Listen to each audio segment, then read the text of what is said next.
Hello mga idol, sa may hapon sa tanan. So, meron pa rin sa bubuyan na to sa babaw kay mutanaw ta kung saan pagkapon ang baktin. Kay nakapat mig baktin nga wala gikapon. So ni ana man tong tag-iya nga gikapon daw.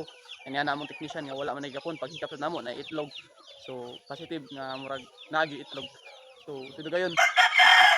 So padung na ta mga idol. So padung na ta.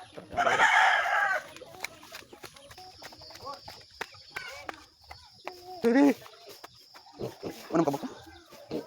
Ano gusto ka da? Secret. May video-video pang uno. Hi, hi. Hi. Dito na. So muna naghihikap na sila sa mga pasalapit ng itlog. So unaon din na pagkapon mga idol. So kamo mga punay pag hinagid mo kay mag-amping kita kanunay kasi naghiwa sa blade ning gigamit sa matod ng gamot mag-amping gid ta. Kaya sa may madali-dali magkapon dapat di ka mahadlok. Sa diha wa gyud dugo ang pagkapon dai. So magdugo na sila inigbutang na nimo sa baktin sa ubos. So tanawa lang gid. Ana ang itlog.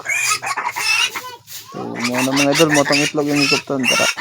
O sa ganahan magpakapon, PM lang muna ko kaya ako rin ganahan makapon ninyo. Ay, humay magkapon, hospital. Bye bye.